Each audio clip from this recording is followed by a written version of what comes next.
everyone, welcome back to the Navigate Credit Union Broadcast Center. I'm Molly O'Brien. This is Aline Binyungu, and she's from the Women's Refugee Care. She's the founder and director. So thank you so much for joining us. Thank you.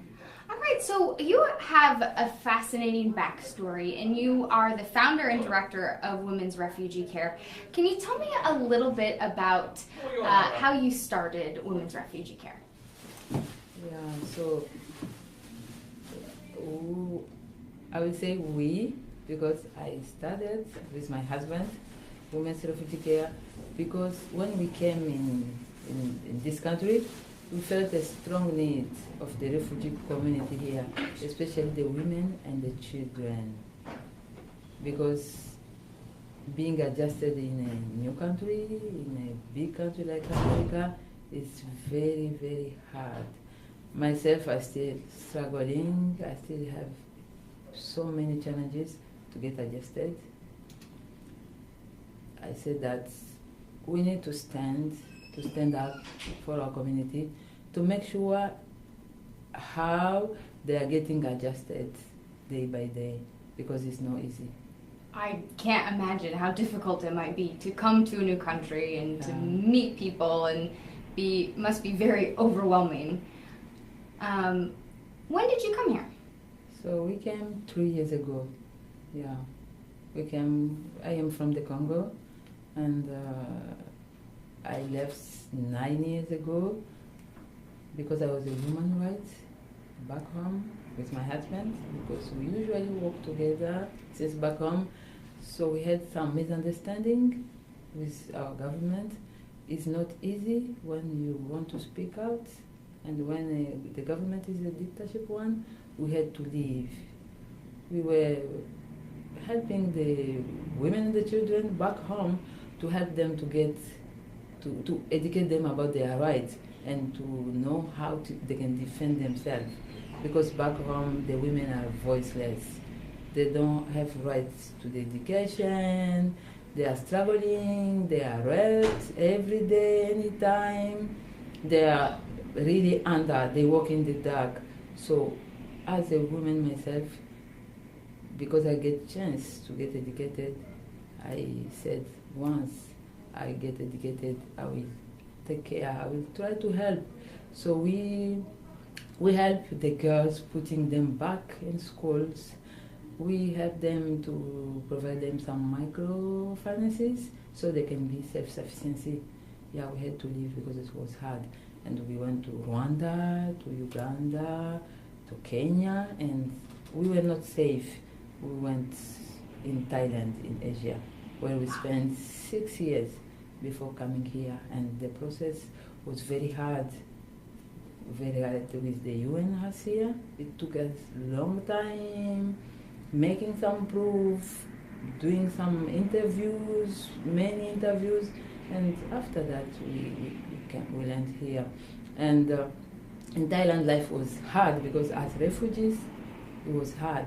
We couldn't walk because we were like illegal, and many refugees are put in the jail because they are illegal, and it's very hard life there. And as we are black, we were police target, so it's really hard even there. Yeah, the refugee life is very hard anywhere. And I know most of our former refugees, they usually go, when they run, they usually go to the neighbors countries, in the refugee camp, because most of them, they can't stay in the city because it's hard, and the government doesn't allow them to live in the city. They usually go in the refugee camp where life is very, very hard. They are dying there because of the life condition there. It's very hard. And when we are welcoming them here, we used to cry because it's hard. It's very hard. And when you were able to get here, did life get any easier, or was it difficult for other reasons? Life get easier because we knew that we are legal. We can breathe. We had our house because the government invited us here. Yeah, it was easier at the first time because we breathe, we could eat, we had our EBT card, we had the rent from the DHS through the resettlement agency. It was okay. But after that, because we had to leave, we had to stand. Yeah, we saw now that it will be very hard. Yeah, but we are thankful because we can survive. We are okay. And you were able to learn the language, put yourself through school. You went to Rhode Island College, right? Yeah. And got a degree, and now you're helping others come here, and you're helping other refugees. Why is it important for you to help women and children specifically? Yeah, so in the Congo we don't speak English. English is very hard, and I speak more than 7 languages. Good. Wow. Good for you. Yeah, because in the Congo we speak 5 languages. Wow. According to different places, north, south, west. And we have the French like official for the school and the offices. And I had to speak all the languages because of my work, because I had to go around. Lingala, Chiluba, Chikongo, and Swahili. The east side is Swahili, my part. And it's where the war is violent because of the mineral resources and the borders, so it's very complicated. Yeah, and I learned the Thai in Thailand. I learned the Italian because I was working with Italian people, the missionaries in my country for a long time. And I went to Venice for 9 months just for the language. So you're very, very smart. And I speak my tribes, my parent language. Yeah, Mashi. Yeah, because I'm Mushi. Wow, that's neat. Yeah. That's really neat. Yeah, so the question was... why do you focus specifically, and you kind of touched on this, you focus specifically for women and children coming here? Yeah, because the women and the children are the most vulnerable, in my opinion. Back home and even here. Because once here, our culture is following us here. The way we grown up, the way we used to live is coming with us, with our children, with our husbands, with ourselves. Yeah, we are totally dependent. And the culture back home is like to preserve the marriage. And the husband is like a chief in the family. When the husband is talking, you have to keep quiet. You can't say for respect, to avoid the fight. Yeah, the girls. So we are marginalized. And once here, this is coming, we used to depend 100% to the husband. Having $1, you must have it from your husband. Everything, underwear, anything.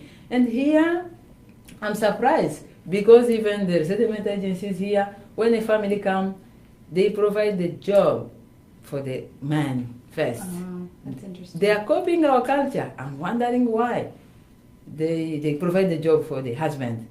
They give that phone, the only telephone they used to give to a new family, they give it to the man. And we always, the African families, have a lot of children. And the women stuck in the house. They can't go out. There is no daycare here. With 4 children, under 5, you stay home. You are back in your trauma, remembering your heavy story from the refugee camp, how you miss your home, how you run out of your country. Yeah, so they're still vulnerable here. We are thankful because we can eat, we have food. In the refugee camp, there is no food. The people are starving. And even the Congo for now, because of the government, because of the war, because all the agriculture, the farms are in the villages. And the war in the Congo is in villages. People run out of the villages, they all in the city. So it's hard in the cities. So here we can eat, we are thankful, but we're still marginalized. We are not empowered. I focus on women and children because the children also are vulnerable, because the children are most close to the moms in our culture. So the women are not empowered. The women that don't have anything. Even the EBT card, I need to mention about that, the food stamp. When a family comes, they give the family the food stamp through the settlement agency at the DHS, Department of Human Services. They give the food stamp. Most of the families, the food stamp are kept by the men. If the man is out, you can't go shopping the food. And in my opinion, the food, the kitchen, is for the women. I used to go families to families to drive them. They need a ride for the shopping. We have the African shop. When I want to drive them, we make appointment. Hey, I'm here. Can you go? Oh, I'm sorry. The husband is not here. I don't know where my husband put the food stamp.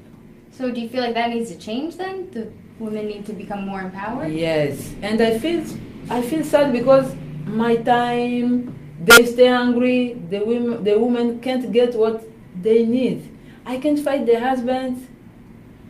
Yeah, so, yeah, there is a lot of issues. Also in schools, our kids, because of the language, they are getting bullied seriously because of the language. So they are vulnerable in schools. We are trying to advocate in schools to be like a school liaison between parents and school. Sometimes there is the note from schools, the parent can't read, the kids can't read. It's hard. They are missing a lot of stuff. So we are trying to help them to be in touch with schools to see how they can put some notes in our language like Swahili or French. Yeah, so they are the most vulnerable, even in the resettlement. Well, thank you so much for joining us. We're going to wrap things up here. Really appreciate it. And we wanted to reach out to you because you are actually being honored by RI Now, and so we're congratulating you for that. There's going to be a celebration on Thursday at Bravo. It's from 6 to 8 p.m. I'm trying to find my notes so I can give all the exact information. Let's see. So it's a Rhode Island National Organization for Women. It's a Women Making History event, Thursday from 6 to 9 p.m. So they're honoring a couple of women, and you are one of them for all the good work that you're doing in the community. So congratulations to that. Thank you so much. Thank you.